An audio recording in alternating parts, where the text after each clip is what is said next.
Good afternoon, everybody, and welcome into another episode of Capitol View, a webcast produced by the Daily Journal and djournal.com, coming to you here every Monday during this 2016 Mississippi legislative session that just ended last week, but we're going to have a recap for you today. I'm your host, Brad Locke, joined from Jackson by Bobby Harrison, Capitol Bureau Chief for the Daily Journal. Bobby, how's it going down there? Kind of quiet, isn't it?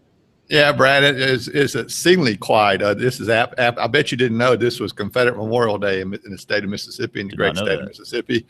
So it's a state holiday. So I may be the only person in this state capitol building right now. You know, for the past several weeks, been doing this on a Monday afternoon when there's a lot of activity going on. But right now, it's just me and the ghost. Well, Bobby, it was certainly not a boring legislative session, an extra long one, longer than usual, I guess by about a month because they're coming off an election year. Yeah, they cut some days off of that, though. It didn't go the full extra month. It went about 2 weeks. They had about 2 weeks less than the full month. So they did cut some time off the end of the session. Okay. We'll certainly a lot to talk about. We won't cover everything, but we do want to kind of give an overview or a recap of this session. Bobby, how would you, I guess, if you could, in a few words, how would you characterize this session?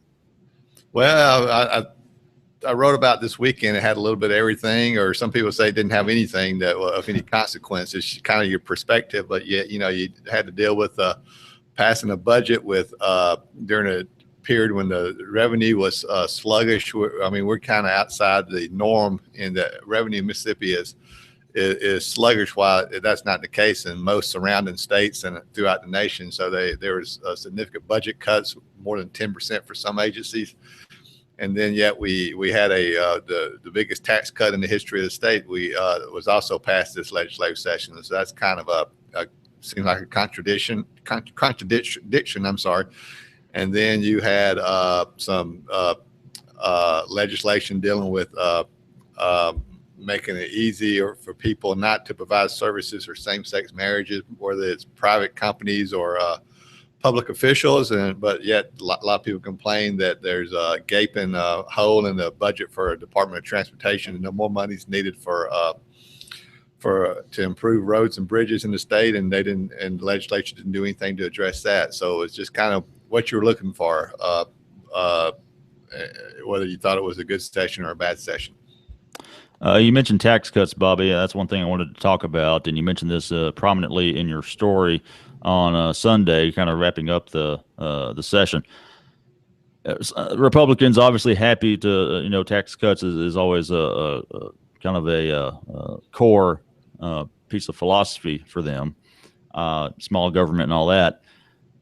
But, there's a lot of people that take extra issue with the tax cuts, considering the way revenue collections have been lagging the past few months. And, and they're having to make budget cuts. Phil Bryant, the governor, has already made now 2 rounds of budget cuts this year alone, Bobby. So, from an objective point of view, because we don't want to try to take sides here, but at least I guess you could say it is a bad look from the perspective of you're having trouble funding everything, and now you're cutting taxes, which takes money away, at least in the short term.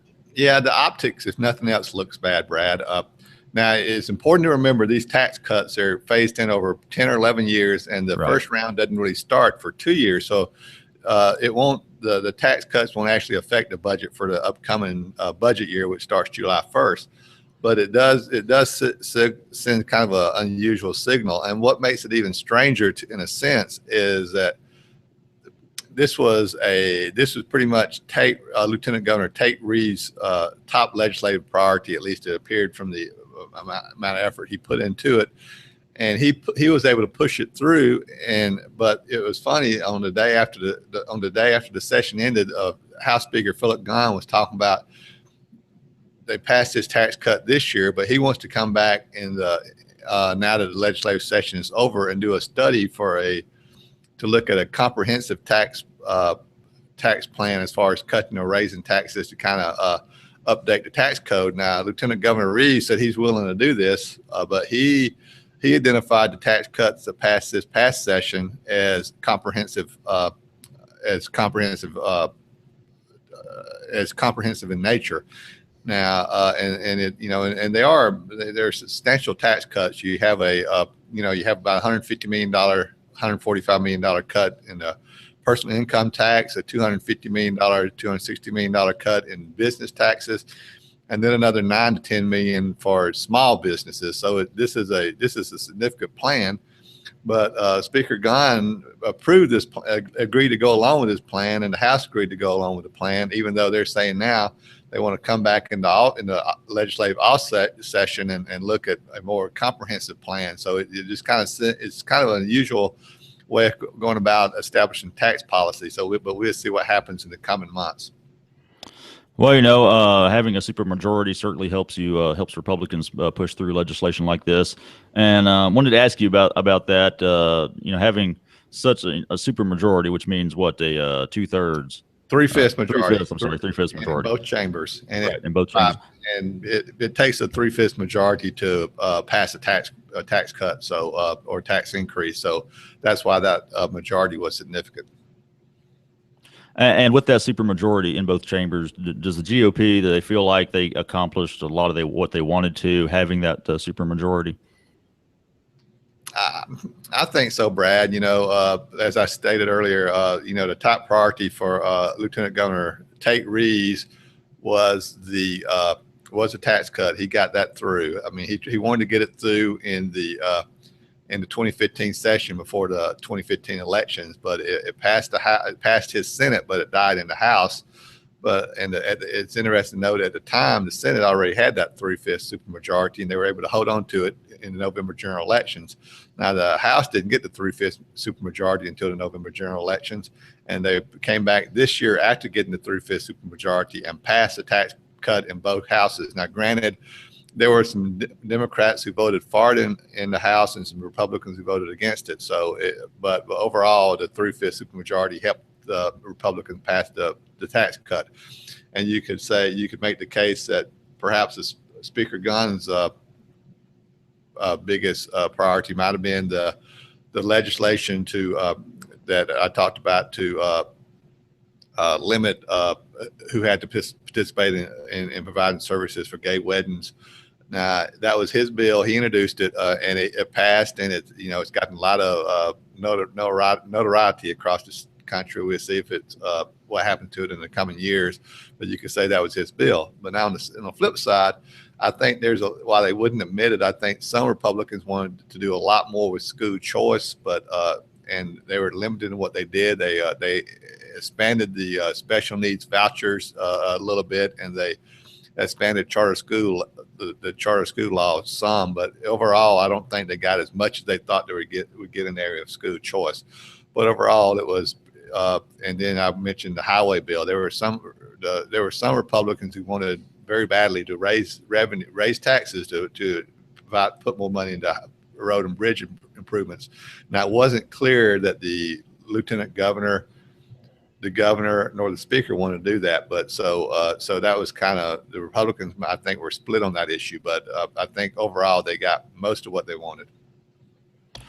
Of all the bills that passed through, Bobby, kind of want to, obviously up in Northeast Mississippi, certain bills have more of an effect for people up here than others, perhaps. Which bill would you say maybe the most important one to people in this area? Well, I mean, you can make the case, the area is always pro-education. So, education funding didn't get cut this year. It didn't get the increase that some people said it needs, but I guess overall, when you consider the budget cuts other agencies took, and money going to local school districts, not only in Northeast Mississippi but throughout the state, was not cut. So I guess you could say that was a positive. Another positive I get for Northeast Mississippi, I guess, would be the $250 million bond bill that had money for universities and colleges located across the state, including those in Northeast Mississippi. And then it had other projects like $750,000 to help build a replica of the Vietnam War Memorial that's located in Washington, D.C. the local people up in Tupelo is going to put one out of Veterans Park in East Tupelo, and the $750,000 in state money that was in that bond bill would help do that. There was other projects in the bond bill for Northeast Mississippi too, including the money to put a visitor center in Pontotoc on the Tanglefoot Trail. Yeah. The bike and hiking trail that goes from New Albany down into Chickasaw County. There was money for baseball lights and out of Kasuth and Alcorn County, money for to improve the lights at Highway 45 and 145 up in Saltillo. So there were several projects from Northeast Mississippi in that bond bill. So that would be a positive, I guess, for Northeast Mississippi. Though some people, including Treasurer Lynn Fitch, was complaining that all those projects were a Christmas tree that adds to the state's debt and endangers our bond rating. We'll see how that if that's true in the coming years. All right, something we've done every week during this legislative term, which started back in January. We've we've gone through three things at the end of every episode: most impactful legislation, most impactful lawmaker, and strangest occurrence from the past week. So now we want to take a look at that over the course of the entire legislative session, Bobby. So let's first look at what do you think was the most impactful bit of legislation to come out of this 2016 session? Well, the gay marriage bill has received a lot of national attention, and it appears to be having a real impact on the state in terms of visitors to the state. If you listen to groups of who say they're not canceling visits to the state, particularly like to the tourism events on the Gulf Coast. I know there's been a lot of Gulf Coast local officials who have voiced opposition to that bill and have had voiced support for repealing it. But then I don't think we can ignore the tax bill. It's a big tax cut. That's about 8% of the state budget that's going to be the state revenue is going to be eliminated over about a decade. So that's a significant piece of legislation that will have probably long-term impact on the state's ability to fund roads to schools and everything. Tate Reeves is right. It's going to grow the economy and be a boom for the state. If other people are right, it's going to be a real detriment to the state. So we're going to be slow finding out, but eventually we'll find out what's the impact of that legislation. And over the past 3+ months, Bobby, who would you say is the most impactful lawmaker who really kind of stood out over the course of this session? Well, I'm going to say again, Tate Reeves. I mean, he's a lieutenant governor, so he's kind of in the executive branch and the legislative branch at the same time. The lieutenant governor's been referred to as a super legislator in the past. He presides over the Senate and also serves. If the governor, something happens to the governor, he serves as governor. But he got that tax bill through, and on so many issues, Reeves just kind of his will and his expertise wins today in the legislative process, and he just sometimes seems to be thinking 3 or 4 moves ahead of everybody else. So I say Republican Lieutenant Governor Tate Reeves. And finally, Bobby, what is maybe the strangest thing you observed, whether it's a single occurrence or just a trend or whatever, over this session? Well, I mean, I think this session sort of continued a process that's been going on for a while now, where the leadership in the House and the Senate garners more and more power over the members, and the individual members have less power. Now, you look back at the budget that was passed, we know there's going to be substantial cuts, but nobody can really know for sure what the impact of this budget is going to be. When they voted on it in the final days of the session, members didn't know what that impact was going to be because the leadership changed the accounting mechanism for moving money around, and so you couldn't compare it apples to apples comparison to how much money the agencies got last year. So it's kind of the members are kind of voting this budget in the dark, if you will. So that's probably a strange occurrence, not a good occurrence. But on a lighter note, real quick, Brad, if you don't mind, sure. Last week in the final days of the session, Senator Hop Bryan from Amory, he raised a point of order on a bill saying that it was improperly before the Senate. Senator Bryan probably knows the rules about as well as any member, but Lieutenant Governor ruled against him, which didn't set well with him. So I was in the chamber. I noticed Senator Bryan was working feverishly on something, and a couple of minutes later, he introduced a resolution. And when he introduced the resolution in the Senate, they read out loud. That doesn't occur in the House, but in the Senate, when they introduced the resolution, they read out loud. And Senator Bryan's resolution was to eliminate the House and Senate joint rules, I guess, because he didn't think they were being followed anyway.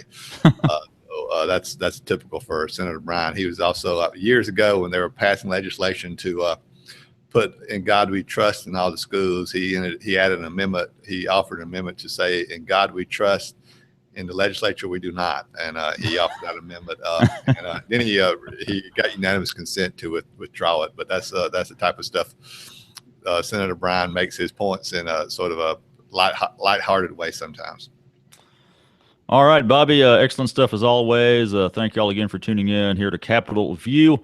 If you missed any of it or just want to watch it again, check out the replay here at djournal.com. And we'll be back next Monday, again around 2 o'clock. Got a little bit of a late start today. Couldn't help it. But the format may be a little different now that the session is over, but we'll still have some news for you and analysis from Bobby. You can follow Bobby on Twitter at BobbyHarrison9.